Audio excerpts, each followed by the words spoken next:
नमस्कार साथियों आपका हमारे चैनल में हार्दिक स्वागत है। कन्या राशि के जातकों की कुंडली में बुध, जो उनकी राशि के स्वामी भी हैं, भद्र नामक महापुरुष राजयोग बनाने जा रहे हैं। भद्र राजयोग बनने के क्या लाभ होते हैं, आज इस वीडियो में बताएंगे आपको। और भद्र राजयोग बनने के बाद आप उसका लाभ कैसे उठा सकते हैं, यह भी बताएंगे। क्योंकि कुंडली में भद्र नामक राजयोग जो बनता है वो आपको विदेशों की सैर तो कराता है, लेकिन विदेशों से आपको अत्यधिक लाभ प्रदान करता है। भद्र राजयोग जब भी कुंडली में बनेगा तो निश्चित मानकर चलें, जो लोग विदेश यात्रा के लिए बहुत दिनों तक परेशान थे, विदेशों में जो जॉब करते हैं, विदेश जो जाना चाहते हैं या विदेश से इंडिया आना चाहते हैं, अपने देश में आना चाहते हैं, तो वो यह योग बन चुका है उनके लिए। कहने का मतलब भद्र राजयोग बनने से कन्या राशि की कुंडली में विदेश यात्राओं के योग बन चुके हैं। आप जिस स्थान पर रह रहे हैं, जिस कंट्री में रह रहे हैं, उससे आपको दूसरी कंट्री में, दूसरे देशों में जाने का मौका मिलेगा। साथियों, ध्यान रहे, जब भी कोई ग्रह अपना राशि परिवर्तन करता है तो वो अपना प्रभाव जरूर दिखाता है, इसमें कोई संदेह नहीं। प्रभाव की बात करें तो बुध, जो आपकी स्वामी राशि के स्वामी भी हैं, 14 जून को वृषभ राशि से निकलकर मिथुन राशि में जब प्रवेश करेंगे तो आपके कर्म भाव पर भ्रमण करेंगे, गोचर करेंगे, विराजमान होंगे। यह स्थिति आपके बिजनेस व्यापार में वृद्धिदायक है, लाभ देगी, लाभकारी है, लेकिन साथ ही साथ विदेश यात्राओं के आपको योग भी कराएगी। जो लोग विदेशों में जाकर अपना व्यवसाय करना चाहते हैं, विदेश में जाकर के रोजगार करना चाहते हैं, तो यह शुभ अवसर उनके लिए 14 जून से बने हुए हैं। लाभ ही लाभ की स्थितियां कन्या राशि के जातकों के लिए इस राजयोग के कारण निर्माण हुई हैं। अब आप उपाय कौन सा करें वो आपको बता देते हैं। देखिए साथी,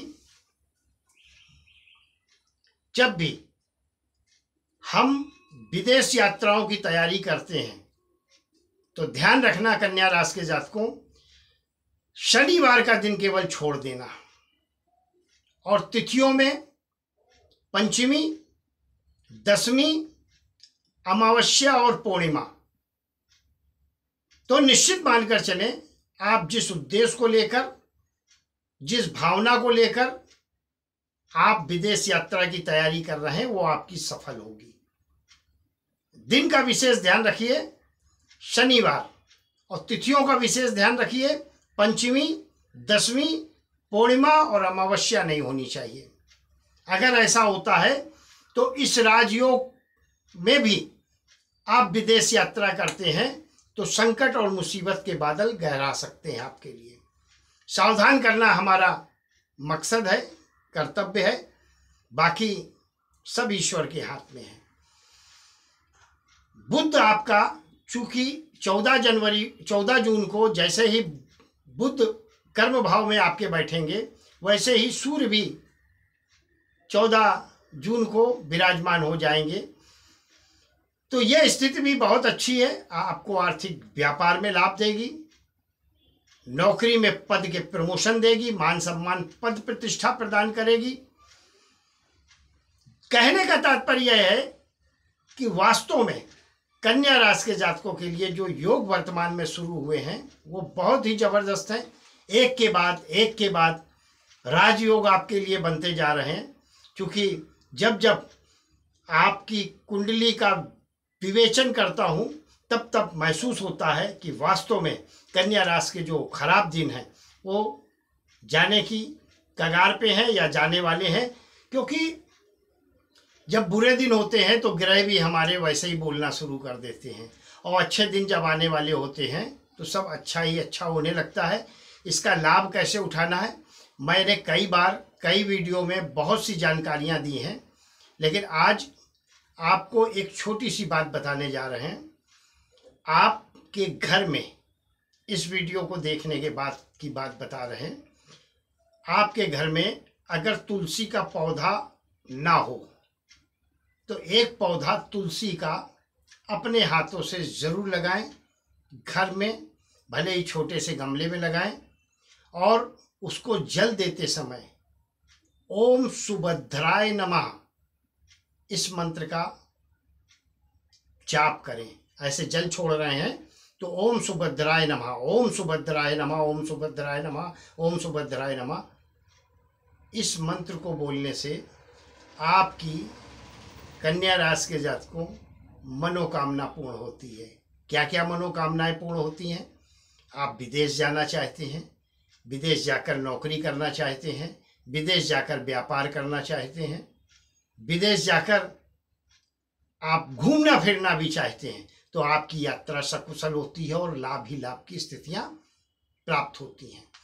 दूसरी बात ध्यान रखें, यह राजयोग उन लोगों के लिए जबरदस्त योग लेकर आया है जो कई सालों से, ये कई वर्षों से सपना देख रहे थे विदेश जाने का, लेकिन कभी पैसे की प्रॉब्लम, कभी वीज़ा की प्रॉब्लम, कभी पासपोर्ट की प्रॉब्लम उनके सामने आती जाती थी, या फिर वो कन्या राशि के जातक विदेशों में भी रह रहे हैं और वो अपने देश में आना चाहते हैं, तो भी भद्र महापुरुष राजयोग जो है आपको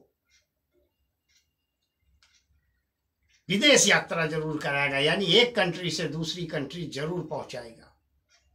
जबरदस्त योग है और लाभ की स्थितियां बनेगी। लेकिन ध्यान रहे, ये सारे उपाय के साथ कन्या राशि के जातकों मेरा बताया उस उपाय को बंद मत करना। क्या बताया है?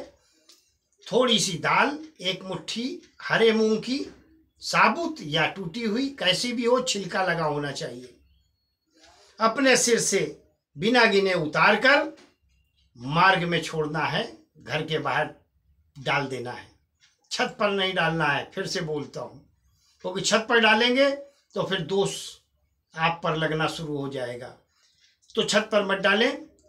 और जीवन में चाहते हैं प्रगति, तरक्की, लाभ, सुख, वैभव, शांति, दाम्पत्य जीवन सुखी रहे, सारी चीजें अगर प्राप्त करना चाहते हैं तो 4 मुखी रुद्राक्ष गले से लेकर हृदय तक इतने लंबे धागे में, पंचरंगी धागे में जरूर धारण कर लें। लाभ ही लाभ की स्थितियां प्राप्त होंगी। अगर रुद्राक्ष आपको कहीं ना मिल पाए, उस कंडीशन में आप मुझे संपर्क करें तो उपलब्ध करा दिया जाएगा, आपको आपके घर के पते तक पहुंचा दिया जाएगा। अगर कुंडली का विश्लेषण कराना चाहते हैं, विश्लेषण क्यों आवश्यक होता है? क्योंकि वर्तमान में आपके ग्रह बहुत अच्छे हैं, उसके बाद भी अगर आपके साथ अच्छा नहीं कुछ हो रहा है तो एक बार कुंडली का विश्लेषण जरूर कराना चाहिए, क्योंकि जन्म के समय आपके कौन कौन से ग्रह किस पोजीशन पे थे, कौन सा ग्रह आपका युवा अवस्था में था जो पावर में बोलते हैं, कौन सा वृद्ध था, कौन सा आपका मृत अवस्था में है, कौन सा बाल अवस्था में है, कौन सा वृद्ध अवस्था में है, ये भी बहुत महत्वपूर्ण होता है। कुंडली में कौन कौन से आपके जन्म के समय दोष बने हुए हैं, तो अगर कुंडली का विश्लेषण कराते हैं तो उन दोषों का निवारण कैसे हो सकता है, इस बारे में भी आपको बताएंगे। और साथ ही साथ वर्तमान की स्थिति तो जबरदस्त है, और जैसा मैं बोल रहा हूं, अगर ऐसा नहीं हो पा रहा है आपके साथ तो एक बार कुंडली का विश्लेषण जरूर कराएं। वो इसलिए ताकि आगे का रास्ता आपको मिल सके और लाभ की स्थितियां आपके लिए बन सके। कुंडली का विश्लेषण करने का क्या प्रोसीजर है, आप मुझे व्हाट्सएप पर मैसेज करें तो बता दिया जाएगा, नहीं तो डायरेक्ट कॉल भी आप कर सकते हैं। डिस्क्रिप्शन बॉक्स में नंबर दिया हुआ है मेरा, मुझे कॉल करें, व्हाट्सएप करें, ज़रूर प्रोसीजर बताएंगे कि रुद्राक्ष प्राप्त करने का और कुंडली विश्लेषण का क्या प्रोसीजर है। वीडियो पसंद आई हो तो एक बार लाइक ज़रूर करें, चैनल को सब्सक्राइब जरूर करें। बहुत बहुत आभार, बहुत बहुत धन्यवाद। ईश्वर आपको और आपके परिवार को, दोनों को, और आपके मित्र मंडली जो आपको चाहते हैं, जो आपका कल्याण और आपका सुख देखना चाहते हैं, सभी लोग स्वस्थ रहें, मस्त रहें और खुशहाल रहें। जीवन में आनंद ही आनंद हो। बहुत बहुत आभार, बहुत बहुत धन्यवाद।